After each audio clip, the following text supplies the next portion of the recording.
Emmanuel Macron, bluffeur ou réformateur? C'est la question dont débattent Renaud Dely de l'Obs et Guillaume Roquette du Figaro Magazine. Écoutez, moi quand je pense à la loi Macron, pour une fois je suis d'accord avec François Bayrou qui dit la montagne a accouché d'un troupeau de souris.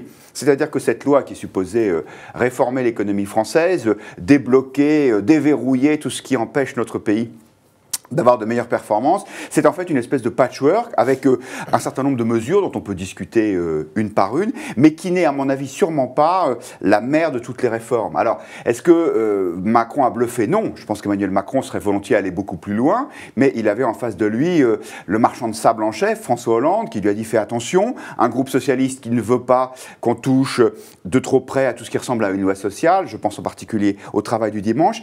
Le problème de cette loi, c'est qu'il y a de bonnes choses dedans, mais qu'en la présentant comme une espèce de rupture majeure, on fait croire aux Français qu'il y a effectivement de vraies réformes qui sont effectuées, alors que ce n'est pas le cas. Moi, je crois que c'est une rupture culturelle pour la culture des socialistes français. En ce sens, ça n'est pas effectivement la grande loi qui demain va relancer la croissance de façon spectaculaire et faire baisser le chômage en quelques mois.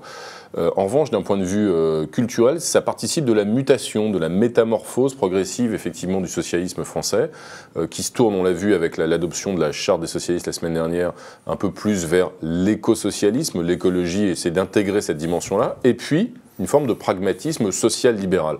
Et cette loi, elle participe de cette logique-là. C'est quoi la loi Macron? C'est rien d'autre que l'accomplissement, la concrétisation du rapport Attali d'il y a 6 ans, dont Emmanuel Macron était le rapporteur.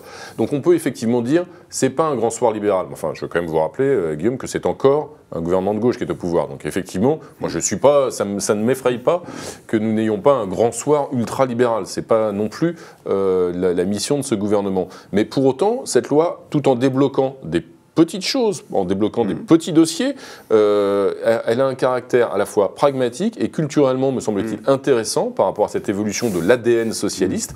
Et après tout, elle va plus loin que ce qu'aucun gouvernement avant a fait. Je vous rappelle que le fameux rapport Attali dont je parlais, qui était censé lui aussi débloquer la croissance, mais il a fini au fond du tiroir, du dernier tiroir de Nicolas Sarkozy dans son bureau à l'Élysée. Vous dites c'est une révolution culturelle. Le problème, c'est que vos amis, quand même, ils mettent du temps avant que leur culture évolue. J'ai pas dit révolution, décidément, c'est vous le révolutionnaire. Mais oui, non, mais c'est-à-dire qu'il y a quand même, un an et demi, que François Hollande nous a dit « Eureka, j'ai trouvé, le problème de l'économie française, c'est le manque de compétitivité des entreprises, ce qui est une réalité absolue. » Et là, pour le coup, on pouvait parler d'une révolution. Aujourd'hui, ça n'est pas parce qu'on ouvre des lignes d'autobus entre les grandes villes françaises qu'on va bouleverser le système économique. Je suis ravi que pour une fois, le lobby de la SNCF ait été battu en brèche, mais de même que si on veut réformer un peu les huissiers de justice ou ouvrir un peu plus le dimanche, à condition que ce soit seulement dans les zones touristiques, à mon avis, ça doit être limité. Pourquoi pas? Mais on n'y est pas. Je veux dire, il faut dire et répéter que le cœur du blocage, c'est au niveau des entreprises, c'est le code du travail, c'est la durée du travail. On ne change rien au statut de la fonction publique. Et donc, on fait croire qu'on réforme, et la seule qui voit les choses correctement là-dedans, c'est Angela Merkel, qui a dit ce week-end, non, ça n'est pas vrai, la France ne réforme pas. Et le danger, à mon avis, de ce système, c'est que les socialistes vont dire, regardez, on a fait le boulot.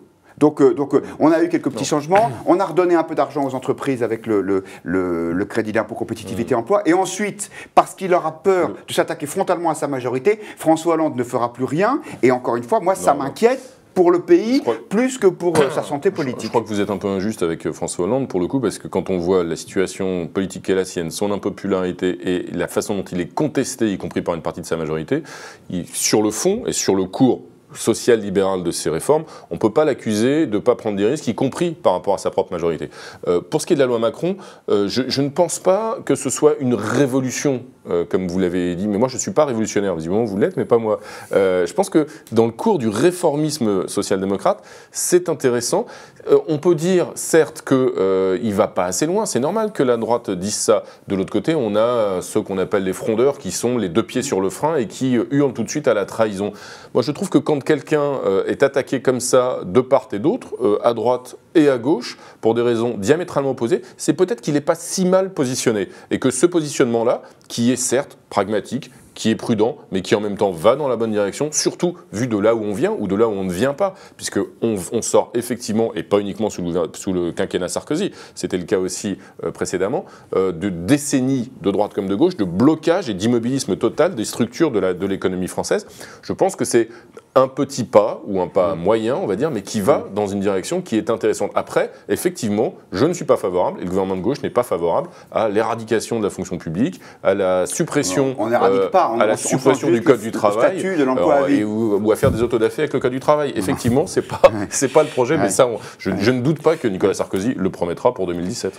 En tout cas, j'espère qu'il faudra... Il le promettra, je n'ai pas dit qu'il le ferait. Non, mais ce qu'il faut souhaiter, c'est que des candidats de droite s'engagent largement à l'avance sur des mesures précises et qui soient des mesures fortes, encore une fois, qui ne fassent pas croire aux Français qu'on réforme alors qu'on ne réforme pas. Je suis finalement assez d'accord avec vous. Vous dites Emmanuel Macron, il a trouvé un point d'équilibre. Effectivement, un point d'équilibre politique. Ça me permet de dire en passant que les attaques contre sa personne sont absolument détestables. C'est quand même une sale habitude de la gauche. Pas de toute la gauche, mais d'une partie d'entre elles.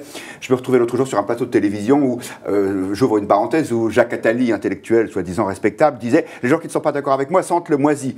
Ça, c'est vraiment une signature de la gauche quand on attaque.